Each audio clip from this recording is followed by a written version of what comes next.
जय हिंद। स्वागत है आप सभी का हमारे इस YouTube चैनल पर। आज के जो वीडियो है हम इसमें बताएंगे क्लास 9th का चैप्टर 9 और चैप्टर का नाम है area of parallelograms and triangles. समांतर चतुर्भुजों और त्रिभुजों के क्षेत्रफल के बारे में हम बताएंगे। पिछले के वीडियो में हमने बता चुका है, इससे संबंधित आपका 3 ठो प्रमेय बताया है। पहला प्रमेय ये बताया कि एक ही आधार और एक ही समांतर रेखाओं के बीच स्थित समांतर चतुर्भुज के क्षेत्रफल जो होते हैं क्या होते हैं, वो बराबर होते हैं। और दूसरा ये भी बताया था कि एक ही आधार और एक ही समांतर रेखाओं के बीच जो स्थित होते हैं त्रिभुज, वो त्रिभुज जो है उन दोनों त्रिभुज का क्षेत्रफल जो होता है वो आपस में क्या होता है, बराबर होता है। और एक ही आधार वाले बराबर क्षेत्रफल वाले त्रिभुज एक ही समांतर रेखा के बीच स्थित होते हैं। तो ये तीनों प्रमेय बता दिया है और ये तीनों प्रमेय के आधार पर जो है हमारा ये एक्सरसाइज बनेगा। तो हमने 9.1 बता दिया है और 9.2 भी बता दिया है। इसमें 2 ठो प्रश्न बताए हैं, तीसरा हम आज बताएंगे। जैसे कि 9.2 का ये जो प्रश्न सबसे इम्पोर्टेंट है, जो हमने इसको बताया था कि इसका क्षेत्रफल जो है आपके समांतर चतुर्भुज का क्षेत्रफल जो होता है आधार गुना शीर्षलंब होता है, आधार गुना शीर्षलंब होता है, शीर्षलंब। तो इसमें आप देखिए कि 2 ठो शीर्षलंब डाला गया है, 2 ठो डाला गया है। तो 2 ठो जब ऐसा मिल जाए कि 2 तरफ से शीर्षलंब डाला हो तो इसमें क्षेत्रफल आप किसी भी शीर्षलंब से निकालिए बराबर ही आएगा। तो इसमें 2 ठो शीर्षलंब डालने का इसका ये रीजन है कि जैसे ये समांतर चतुर्भुज के आमने सामने की जो ये सम्मुख भुजा है आपस में तो बराबर होती है। तो मान लीजिए कि इसमें एक भुजा का वैल्यू दिया है, एक भुजा का किसी का भी वैल्यू दिया हो, दूसरी भुजा का नहीं वैल्यू दिया हो, और 2 शीर्षलंब का वैल्यू दिया हो, तो तीसरी जो इसमें जो भुजा है दूसरी भुजा उसकी वैल्यू ज्ञात करने के लिए बोलता है, या 2 शीर्षलंब में से एक शीर्षलंब का वैल्यू निकालने के लिए बात करता है। तो कहने का मतलब कि हम अगर क्षेत्रफल दोनों शीर्षलंब को लेंगे, शीर्षलंब को लेकर अगर हम निकालते हैं आधार और शीर्षलंब को, तो दोनों तरफ से क्षेत्रफल जो है बराबर ही आएगा। तो इसमें 4 वैल्यू, जैसे मैंने इधर भी हमने लिख दिया आधार गुना शीर्षलंब, आधार गुना शीर्षलंब, और इधर भी लिख दिया आधार गुना शीर्षलंब। तो होगा क्या, एक तरफ इधर भी आधार डालेंगे, जैसे ये आधार है हमारा DC, तो यहाँ पर DC ले लिया, इसके लिए शीर्षलंब कौन होगा, तो AE होगा, इसके लिए AE होगा। यहाँ पर जो आधार है इसके लिए आधार जो होगा आपका AD होगा, और शीर्षलंब कौन सा होगा, यहाँ पर CF हो जाएगा, CF। तो ध्यान दीजिएगा कि यहाँ पर भी दो कितना हो गया, 4। तो चारों में से 3 का वैल्यू दिया रहेगा, आपका 1 का वैल्यू नहीं दिया रहेगा। जिस 1 का वैल्यू पूछेगा उसको X मान लीजिए, चाहे ऐसे छोड़कर निकाल लीजिए। जैसे यहाँ पर देखिए DC का वैल्यू दिया है, हाँ सॉरी, यहाँ पर DC का वैल्यू नहीं दिया है, यहाँ पर AB का वैल्यू दिया है। तो AB बराबर क्या होता है, DC। AB बराबर क्या है, DC। यहाँ पर लिखेंगे चूंकि AB जो है बराबर है DC की, इसलिए कि समांतर चतुर्भुज की सम्मुख भुजा है जो समांतर है और बराबर है, तो यहाँ पर 16 हो जाएगा। अब AE का वैल्यू कितना है, AE का वैल्यू यहाँ पर दिया है 8, तो गुना हो जाएगा 8। अब AD का वैल्यू तो दिया नहीं है, AD का वैल्यू बोल रहा है निकालने के लिए, और CF का वैल्यू कितना दिया है, 10 दिया है, तो मल्टीप्लाई कर दिए 10। अब क्रॉस मल्टीप्लिकेशन कर देंगे, 16 गुना 8 बट्टा में कितना हो जाएगा 10, और ये हो जाएगा AD।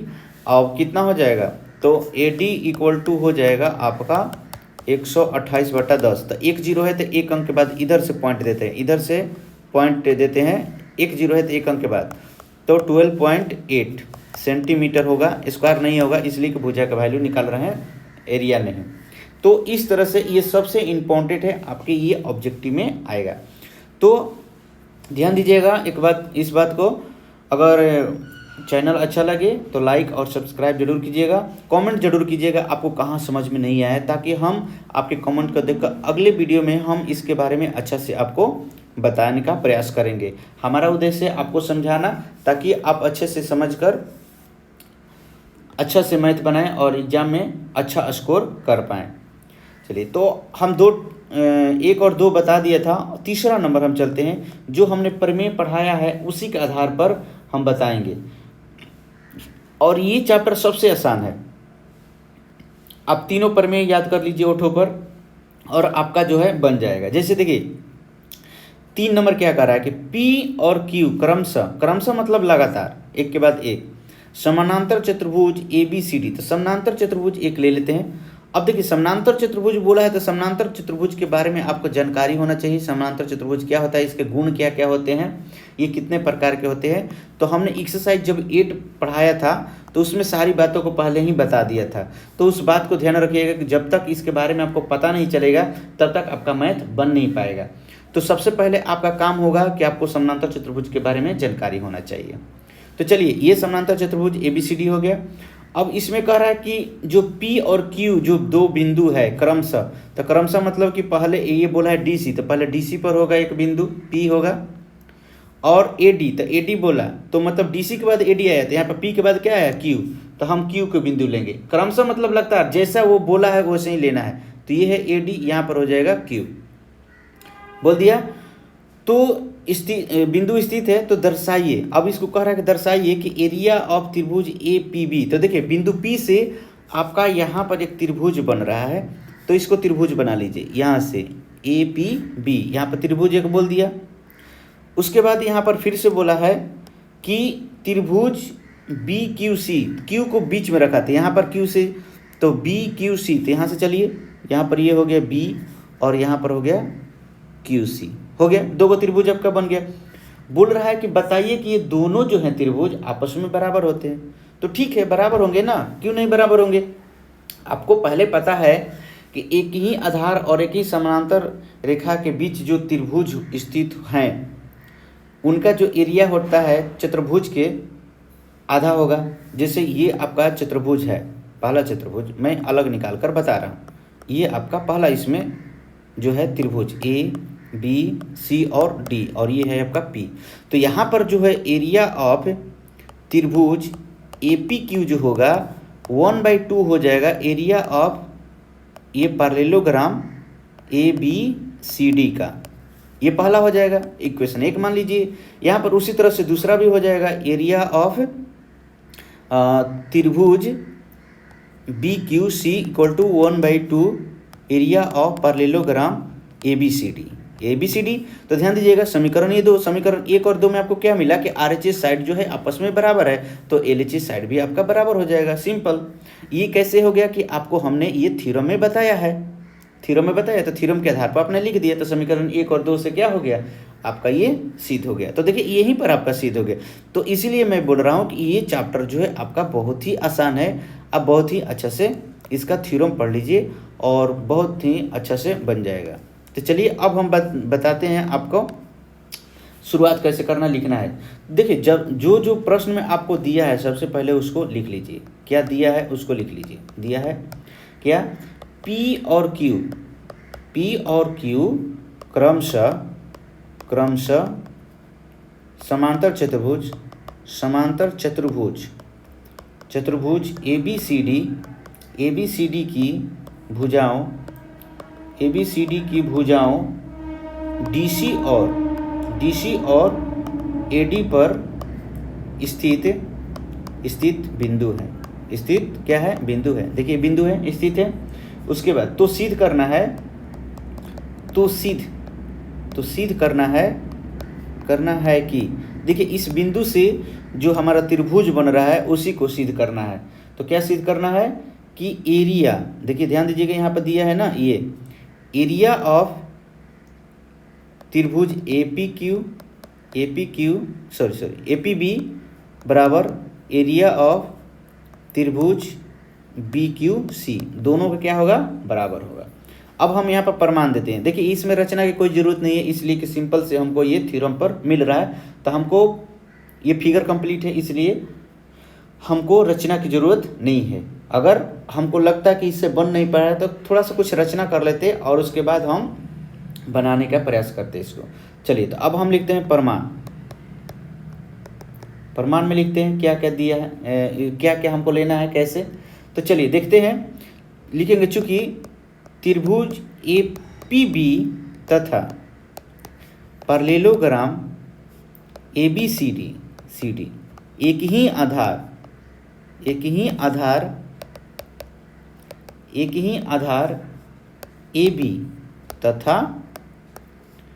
तथा A B parallel C D. ध्यान दीजिएगा, यहाँ पर ए बी पैरेलल क्या है, सी डी है, सी डी के मध्य स्थित है। तो जब स्थित है तो आप थ्योरम से अपने प्रमेय पढ़ा है, उस प्रमेय के आधार पर आप लिख सकते हैं, अतः जब स्थित है तो लिख सकते हैं, अतः एरिया ऑफ त्रिभुज A P B equal to 1/2 area of parallelogram A B C D. ये हो गया आपका समीकरण एक हो गया। चलिए अब आगे, अब ब्रैकेट में आप लिख सकते हैं यहाँ पर कि हमने आपको बताया है कि एक ही आधार और एक ही समांतर रेखाओं के मध्य स्थित त्रिभुज जो होगा समांतर चतुर्भुज का क्या होता है, आधा होता है। तो यहाँ पर ब्रैकेट में लिख सकते हैं आपको एक ही आधार और एक ही समांतर रेखाओं के मध्य स्थित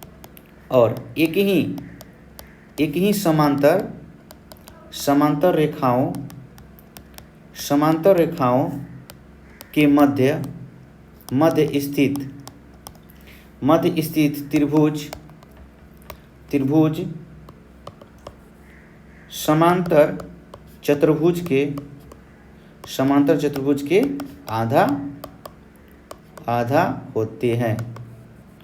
आधा होता है। चलिए हमने लिख दिया जो हमने किया। चलिए तो उसके बाद इसी प्रकार हम अगला भी लिख सकते हैं, इसी प्रकार लिख सकते हैं या लिख सकते हैं पुनः, यहाँ पर लिखिए पुनः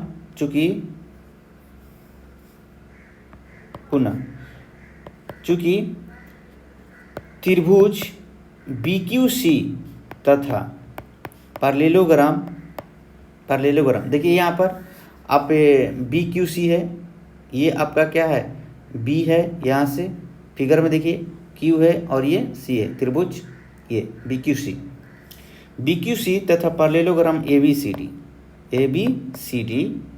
एक ही आधार BC तथा AD पैरेलल BC के मध्य स्थित है, इसके मध्य स्थित है। तो इसलिए क्या होगा, इसलिए आपका क्या होगा, एरिया ऑफ त्रिभुज BQC equal to 1/2 area of parallelogram ABCD के क्या होगा, आधा होगा। अब इसको मान लीजिए समीकरण 2। समीकरण 1 और 2 से आप क्या देख रहे हैं कि आपका ये जो है RHS साइड और इसका RHS साइड आपस में बराबर है। तो हम यहाँ पे लिखेंगे समीकरण 1 और 2 से, समीकरण 1 और 2 से एरिया ऑफ त्रिभुज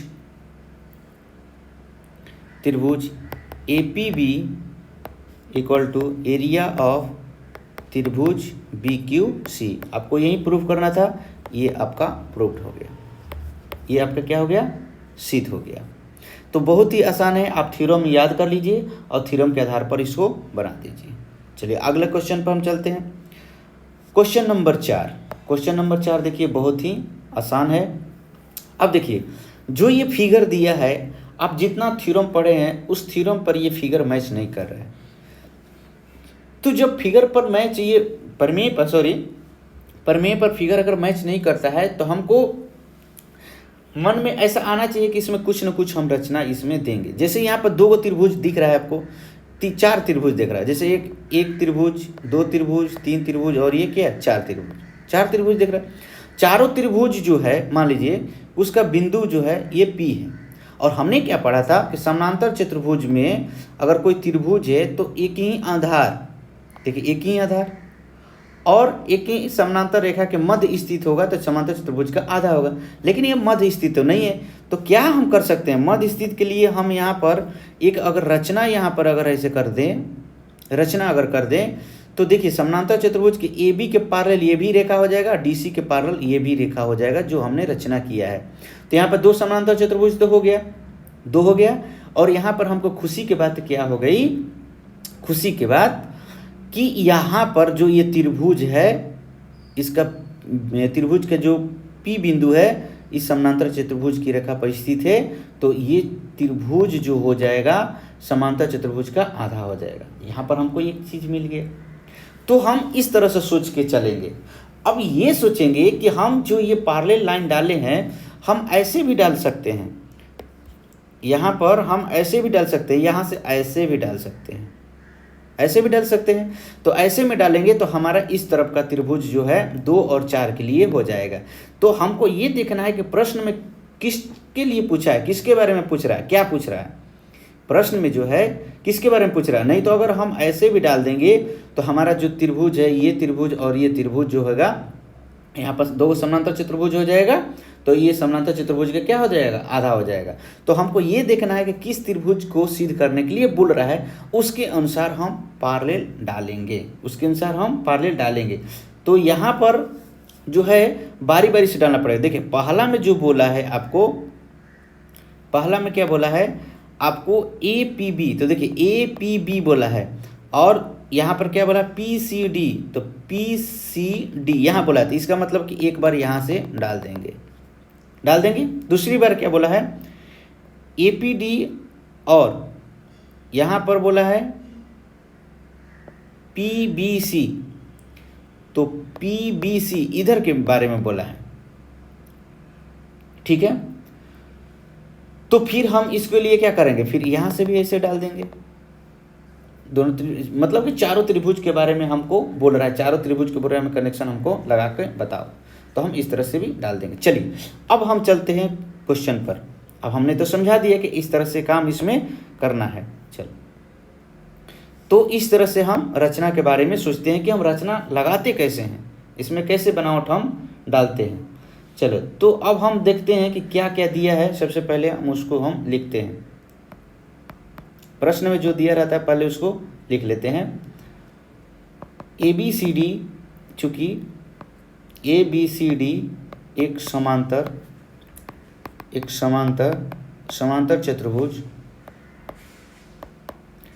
चतुर्भुज है जिसके अभ्यंतर मतलब अंदर होता है, इंटीरियर अभ्यंतर P कोई बिंदु है, P कोई क्या है बिंदु है। देखिए इसमें P कोई एक बिंदु है, तो सिद्ध करें कि नंबर 1 में एरिया ऑफ त्रिभुज APB प्लस एरिया ऑफ त्रिभुज PCD equal to 1/2 area of parallelogram ABCD। दूसरा नंबर एरिया ऑफ त्रिभुज APD प्लस एरिया ऑफ त्रिभुज PBC equal to 1/2 area of त्रिभुज APB प्लस एरिया ऑफ त्रिभुज PCD। इसको सिद्ध करना है। चलो यहाँ पर संकेत में बोला है कि P से होकर AB के समांतर रेखा खींचे। इसमें संकेत दे दिया लेकिन एग्जाम में आपको संकेत नहीं देगा, तो यहाँ पर रचना लिखते हैं। रचना हम लिखते हैं। रचना में क्या लिखेंगे, बिंदु P बिंदु से होकर AB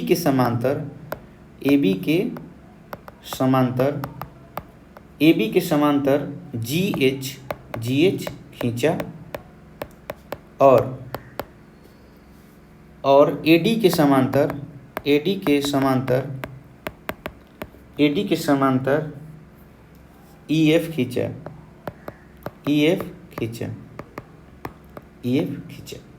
ठीक है, तो अब हम यहाँ पर आपका फिगर बना लेते हैं। ये है आपका चतुर्भुज जो है ABCD CD हो जाएगा, और इसमें जो है आपका बिंदु एक है P, इधर से गया, इधर से भी गया, इधर भी गया और यहाँ भी गया, ये है आपका बिंदु P। अब हम इसमें समांतर रेखा खींचते हैं। एक समांतर रेखा ये हो जाएगा आपका GH मैंने बोला है तो GH लिख देते हैं।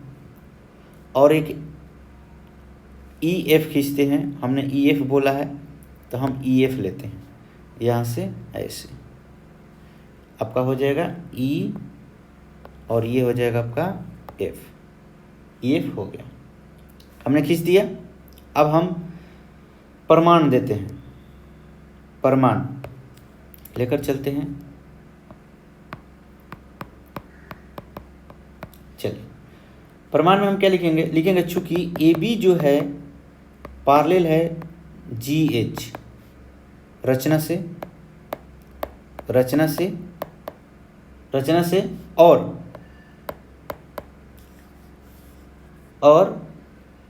AB पैरेलल GH है, इसलिए AB जो पैरेलल है GH है, इसलिए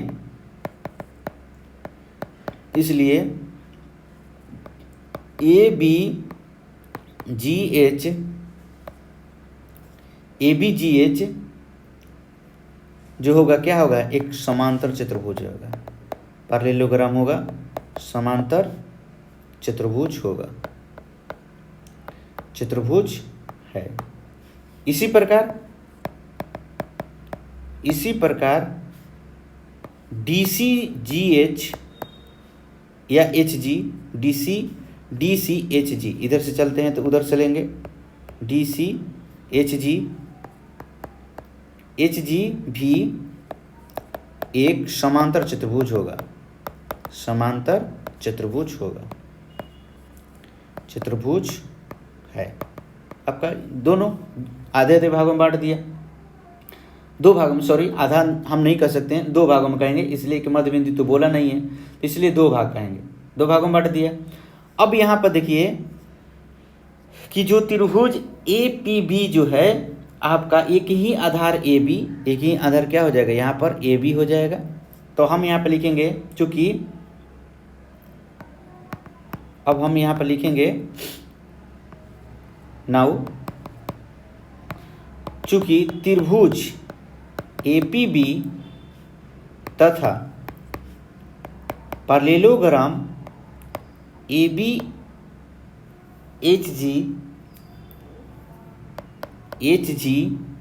एक ही आधार AB तथा AB पैरेलल GH के मध्य स्थित है,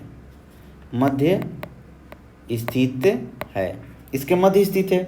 तो इसलिए क्या होगा, आपको पता ही है कि जो त्रिभुज का जो एरिया होगा पैरेललोग्राम का आधा हो जाएगा। तो एरिया ऑफ त्रिभुज APB equal to 1/2 area of parallelogram ABHG। इसको मान लीजिए समीकरण 1, और आप ब्रैकेट में यहाँ पर लिख लीजिएगा कि एक ही आधार और एक ही समांतर रेखाओं के मध्य स्थित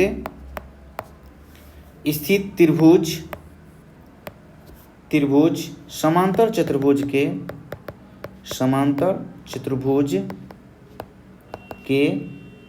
का आधा होता है कि कब बोलते हैं, जब एक से अधिक वहाँ पे लिखते हैं, आधा होता है। इसी प्रकार त्रिभुज PCD, यहाँ पर CPD लिख दो, PCD लिखो। अगर हमको ये देखना है कि जो सिद्ध करने वाला है उसमें क्या लिखा है, तो PCD लिखा है तो हम PCD लिखेंगे, त्रिभुज PCD। इसी प्रकार एरिया ऑफ त्रिभुज PCD equal to 1/2 area of DCHG, समीकरण 2। अब यहाँ पर समीकरण 1 और 2 को जोड़ दीजिए। समीकरण 1 और, क्योंकि हमको ABCD लेना है तो पहला भाग और दूसरा भाग, चतुर्भुज इसमें 2 भागों में बटा है, तो पहला भाग और दूसरा भाग को जोड़ेंगे तो बड़ा भाग बन जाएगा। तो यहाँ पर लिखेंगे, और यहाँ पर जोड़ा भी है ना, सिद्ध करने में क्या है, यहाँ पर जोड़ा है, देखिए यहाँ पर जोड़ा है ना, तो हम इसलिए जोड़ेंगे। तो हम लिखेंगे समीकरण 1 और 2 को जोड़ने पर देखिए यहाँ पर इसी प्रकार क्यों लिखे हैं, इसलिए कि इसका भी प्रक्रिया ऊपर वाले के ही जैसा किया जाता है। तो जब एक ही जैसा प्रक्रिया किया जाता है ना, तो वहाँ पर लिख दिया जाता है कि इसी प्रकार से हम ऊपर वाले के जैसा हम इसको ले रहे हैं। अब समीकरण 1 और 2 को जोड़ दीजिए। तो LHS साइड को एक तरफ जोड़ेंगे, ये जो हमारा LHS साइड है उसको हम एक तरफ जोड़ेंगे और RHS साइड को एक तरफ जोड़ेंगे। यहाँ पर जोड़ते हैं, एरिया ऑफ त्रिभुज APB प्लस एरिया ऑफ त्रिभुज PCD equal to 1/2 parallelogram ABHG plus 1/2 area of parallelogram DCHG। तो यहाँ पर 1/2 तो कॉमन हो जाएगा, कॉमन हो गया, और इन दोनों को जोड़ेंगे तो हमारा क्या हो जाएगा, अगर parallelogram ABHG plus area of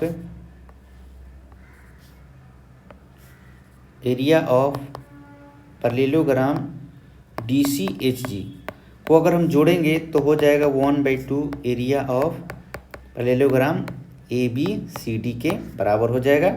और ये वाला आपका सेम आ जाएगा, एरिया ऑफ त्रिभुज APB प्लस एरिया ऑफ त्रिभुज PCD। ये हो गया आपका पहला प्रूफ हो गया, पहला नंबर क्या हो गया आपका, प्रूफ हो गया। अब हमको चलना है दूसरे नंबर के लिए, तो दूसरे नंबर के लिए भी हम सेम यही काम करेंगे। दूसरे नंबर के लिए भी हम क्या करेंगे, सेम यही काम करेंगे। तो अब हम यहाँ पर एक पेज ले लेते हैं और यहाँ पर भी सेम फिगर को हम बना देते हैं ताकि समझने में आपको आसानी हो। ये है हमारा ABCD, फिगर क्या है, ABCD A B C और D, और इसके बिंदु में मध्य में बिंदु क्या है P, और ये P बिंदु को हमने ऐसे मिला दिया, ये आपका P बिंदु है। और हमने रचना किया था यहाँ से यहाँ, आपका ये G था और ये H था, और एक था आपका यहाँ से यहाँ ये E और ये F। चलो, तो पहला नंबर तो प्रूफ हो गया, दूसरा नंबर के लिए चलते हैं। अब हम क्या लिखेंगे कि त्रिभुज APD, यहाँ पर देखिए APD, ये फिगर में दिया हुआ है, APD और पैरेललोग्राम ADFE,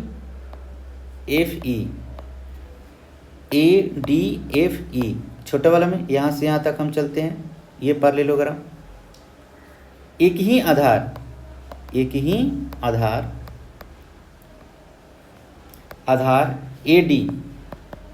AD और तथा AD पैरेलल EF के मध्य स्थित है, इसी के मध्य स्थित है। इसलिए क्या होगा कि एरिया ऑफ त्रिभुज APD equal to 1/2 area of आपका जो पैरेललोग्राम ADFE के आधा होगा। इसको मान लीजिए समीकरण 4, और सॉरी यहाँ पर इसको समीकरण 3 मानिए, इसलिए कि उसको जोड़ना है ना, वो 3 है और ये आपका समीकरण होगा 4। अब देखिए समीकरण 4 तो मिल गया, इसी प्रकार लिखेंगे, इसी प्रकार इस त्रिभुज के लिए इसी प्रकार त्रिभुज PBC और पैरेललोग्राम BCFE एक ही आधार BC तथा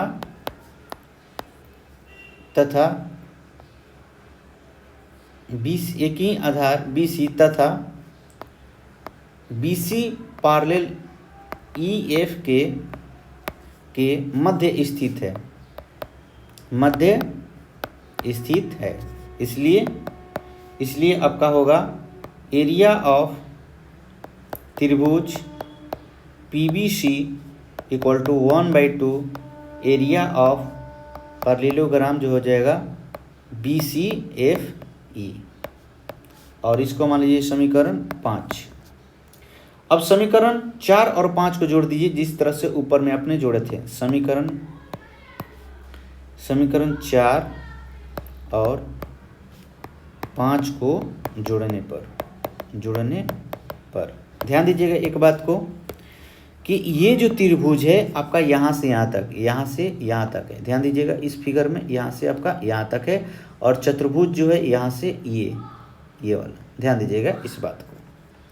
अब हम जैसे ही इसको हम जोड़ते हैं 4 और 5 को तो क्या मिलेगा, LHS वाले को एक तरफ जोड़ेंगे और RHS वाले को एक तरफ जोड़ेंगे। ठीक है, तो LHS साइड को हम जोड़ते हैं एरिया ऑफ त्रिभुज APD प्लस एरिया ऑफ त्रिभुज PBC equal to 1/2 area of parallelogram ADFE plus 1/2 area of parallelogram BCFE। तो ध्यान दीजिएगा यहाँ पर 1/2 कॉमन ले लेते हैं और यहाँ पर हो जाएगा एरिया ऑफ आपको पैरेललोग्राम हो जाएगा ADEF plus area of parallelogram BCFE। इन दोनों को जोड़ेंगे तो किसके बराबर हो जाएगा, ABCD के बराबर हो जाएगा, ABCD के बराबर हो जाएगा। तो यहाँ पर आपका एरिया ऑफ क्या मिल जाएगा, त्रिभुज APD प्लस एरिया ऑफ त्रिभुज PBC।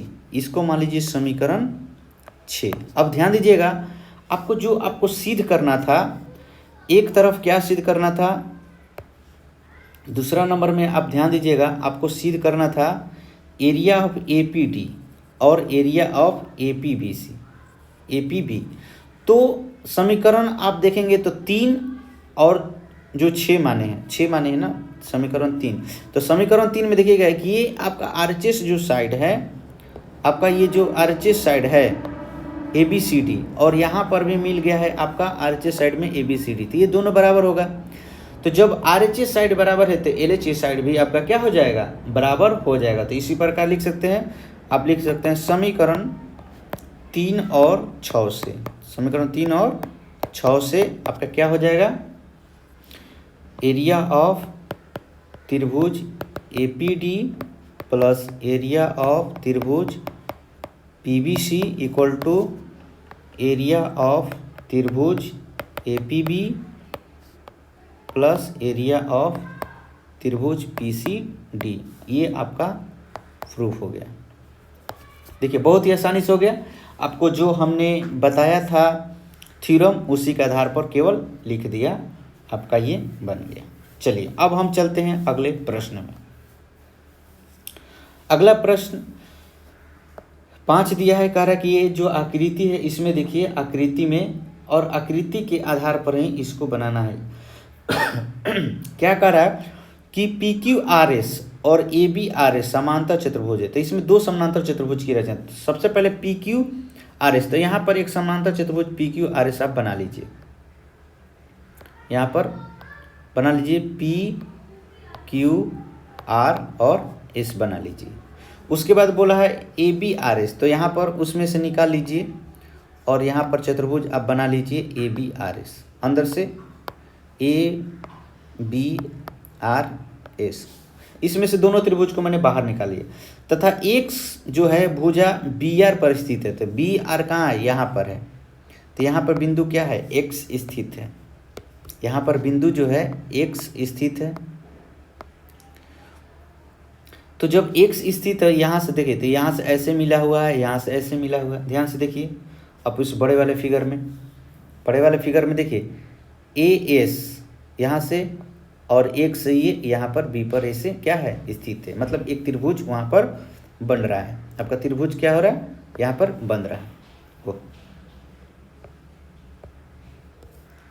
यहाँ पर त्रिभुज जो है एक बन रहा है।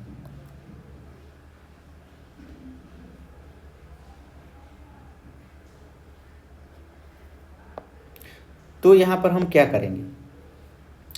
अब यहाँ पर देखेंगे कि सिद्ध क्या करना है। वो बिंदु तो स्थित है, तो कह रहा है कि PQRS जो है, PQRS यहाँ पर जो है, ये PQRS चतुर्भुज जो है ABRS के एरिया के बराबर है। तो ABRS जो यहाँ पर ये जो आपका समांतर चतुर्भुज है, इसके एरिया के बराबर है।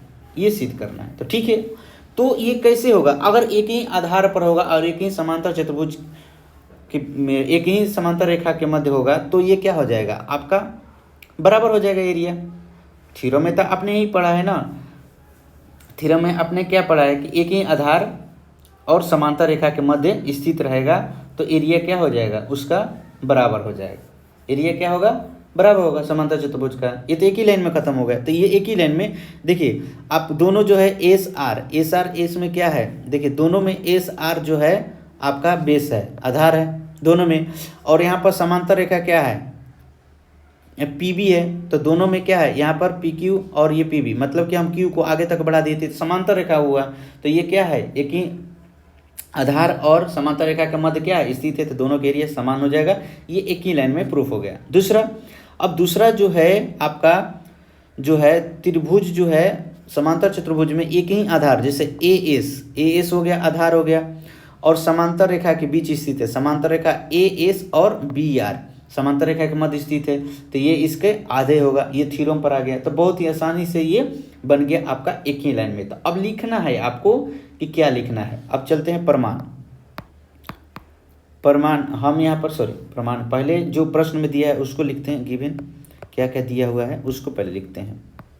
दिया क्या है? दिया है यहाँ पर लिखेंगे, चूँकि PQRS और ABRS समांतर चतुर्भुज है। समांतर चतुर्भुज है जिसमें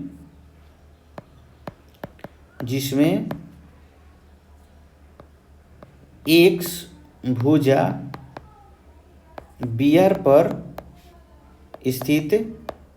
स्थित कोई बिंदु है। तो सिद्ध करें कि क्या सिद्ध करना है? पहला सिद्ध करना है कि एरिया ऑफ पैरेललोग्राम PQRS, यहाँ पर ये अगर नहीं भी लिखेंगे तो आपका कोई दिक्कत नहीं है, आप डायरेक्ट PQRS भी लिख सकते हैं, equal to area of parallelogram ABRS। और दूसरा सिद्ध करना है आपको एरिया ऑफ त्रिभुज AXS equal to 1/2 area of PQRS। ये आपको सिद्ध करना है। प्रमाण देते हैं। चलिए प्रमाण लिखते हैं। अब यहाँ पर क्या लिखेंगे? चूंकि पैरेललोग्राम PQRS तथा पैरेललोग्राम ABRS एक ही आधार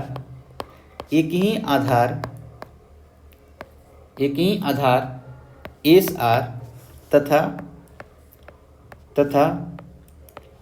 SR पैरेलल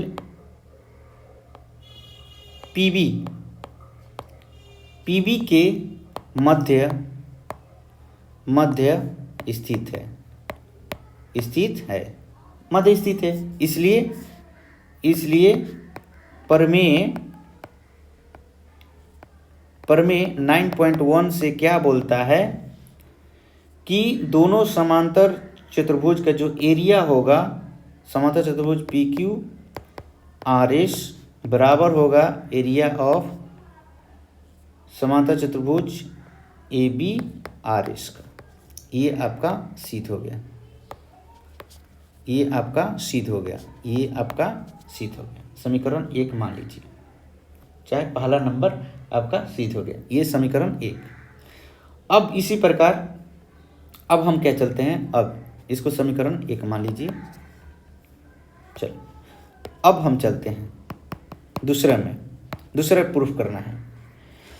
लिखेंगे चूंकि त्रिभुज ए एक्स एस तथा parallelogram A B R S एक ही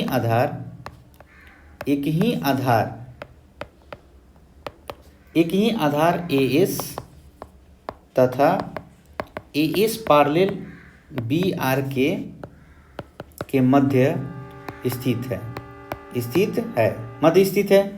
इसलिए क्या होगा, एरिया ऑफ त्रिभुज A X S equal to 1/2 area of चतुर्भुज ए बी आर एस के आधा होगा इसको, ठीक है। अब यहाँ पे लेकिन सिद्ध करने के लिए तो बोला है पी क्यू आर एस, तो यहाँ पे देखिए समीकरण 1 से आपको क्या देखने को मिल रहा है कि ये दोनों का जो एरिया है एक समान है, तो ए बी आर एस के जगह पर हम पी क्यू आर एस लिख सकते हैं। तो यहाँ पे लिख सकते हैं, इसलिए एरिया ऑफ त्रिभुज A X S equal to 1/2 area of चतुर्भुज पी क्यू आर एस, और यहाँ पे लिख देंगे समीकरण 1 से हमने लिया है कि ये दोनों का तो एरिया बराबर है, तो हम उसको लिए या इसको लिए, ये आपका सिद्ध हो गया। ये बहुत ही आसान प्रश्न है। चलिए हम चलते हैं अब अगले प्रश्न में। अगला प्रश्न क्या कर रहा है, अगला प्रश्न जो है आपका 6 नंबर है। 6 नंबर कह रहा है कि एक किसान के पास समांतर चतुर्भुज पी क्यू आर एस के रूप में एक खेत है, तो आप एक समांतर चतुर्भुज ले लीजिए। ये आपका समांतर चतुर्भुज हो गया P Q R S, P Q are और एस, और कह रहा है कि उसने आर एस पर कोई बिंदु जो है आपका ए लिया, तो कोई बिंदु आप ले लीजिए, यहाँ पर कोई बिंदु कहीं पर भी ए ले लिया और उसे पी क्यू से मिला दिए, यह पी से मिला दिया, यहाँ पर क्यू से मिला दिया। खेत कितने भागों में विभाजित हो गया, तो 1 2 3 भागों में विभाजित हो गया। इन भागों के आकार क्या है, तो त्रिभुज के रूप में बट गया है। वह किसान खेत में गेहूं और दाल बराबर भागों में, देखिए यहाँ पर इस बात को समझिएगा, गेहूं और दाल जो बो रहा है वो बराबर भागों में बो रहा है, बराबर भागों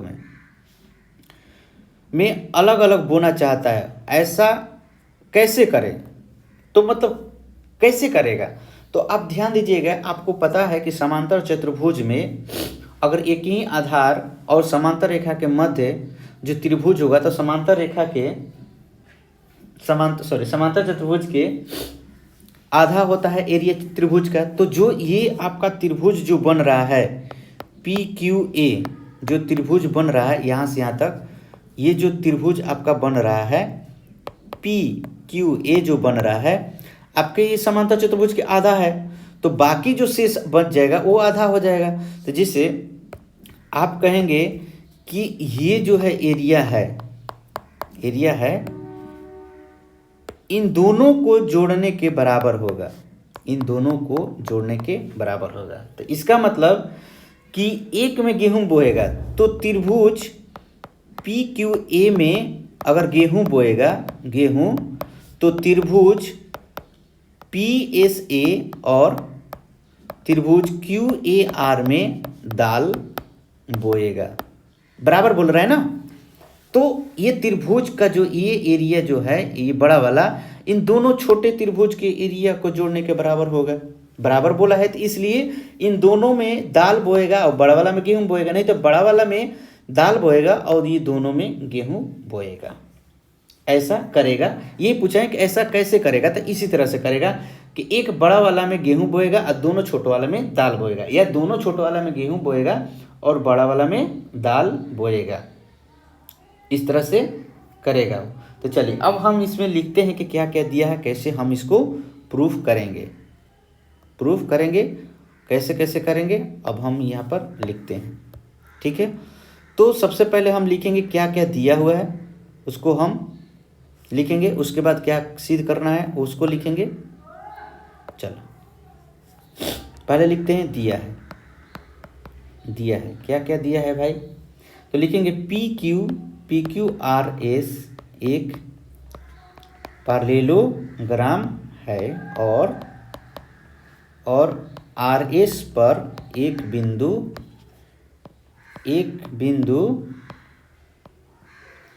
ए है, एक बिंदु ए है। सिद्ध करना है क्या सिद्ध करना है कि एरिया ऑफ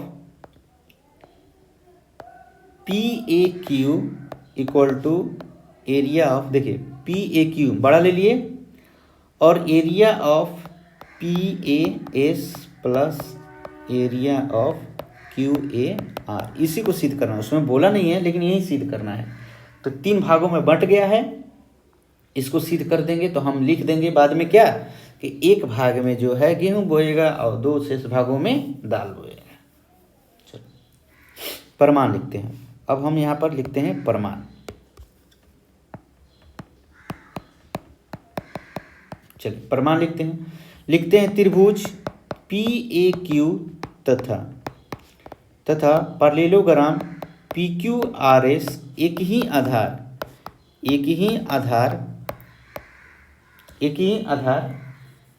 पी क्यू तथा P Q parallel R S या S R, P Q parallel R S या एस आर के मध्य स्थित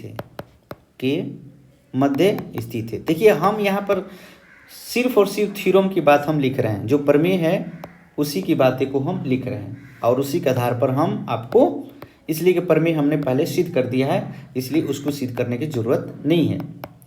अब देखिए area of P A Q equal to 1/2, मतलब कि आधा area of parallelogram P Q R S का हो जाएगा। इसको मान लीजिए समीकरण 1, और ब्रैकेट में आप लिख सकते हैं, क्या लिख सकते हैं, लिखेंगे कि एक ही आधार और एक ही समांतर रेखाओं के मध्य स्थित त्रिभुज समांतर चतुर्भुज का आधा होता है। समांतर चतुर्भुज का आधा होता है लिख दिए। इसलिए एरिया ऑफ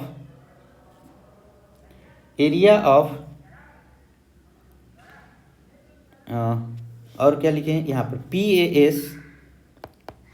एस त्रिभुज P A S plus area of त्रिभुज Q A R equal to 1/2 area of चतुर्भुज पी क्यू आर एस। ये समीकरण मान लीजिए आपको समीकरण 2। समीकरण 1 और 2 में देखिए कि आर एच एस साइड बराबर है तो आपका एल एच एस साइड भी बराबर होगा। लिखेंगे समीकरण 1 और 2 से एरिया ऑफ त्रिभुज P A Q equal to area of त्रिभुज P A S plus area of त्रिभुज क्यू ए आर, ये आपको प्रूव्ड कर दिया हमने। और नीचे लिखिएगा अर्थात हम कह सकते हैं कि किसान चाहे तो area of P A Q में गेहूं बो सकता है तो अथवा area of PAS plus area of QAR में चना बो सकता है क्योंकि ये क्षेत्रफल में बराबर है। यहाँ पे लिख सकते हैं आप, क्योंकि ये क्षेत्रफल में क्या है, बराबर है। तो ये आपका क्या हो गया, सिद्ध हुआ। यही आपको सिद्ध करना था, बहुत ही आसानी से सिद्ध हुआ। तो 9 पॉइंट हमने आपका 2 कंप्लीट कर दिया। 9.3 हम आपको अगले क्लास में बताएंगे। आपको वीडियो कैसा लगा लाइक कीजिएगा, कमेंट कीजिएगा, सब्सक्राइब कीजिएगा, लेकिन कमेंट ज़रूर कीजिएगा आपको कहाँ समझ में नहीं आया, ताकि हम उस गलती को दोबारा हम आपको समझाएं अच्छा से। अगर कहीं बाय मिस्टेक हो गया होगा तो उसको भी कमेंट में लिख दीजिएगा, ताकि हम दूसरे क्लास में हम उस मिस्टेक को सुधार दें। कभी कभी होता है जल्दी में कुछ दूसरी बातें लिखा जाती है, ठीक है। तो मिलते हैं अगले क्लास में। जय हिंद।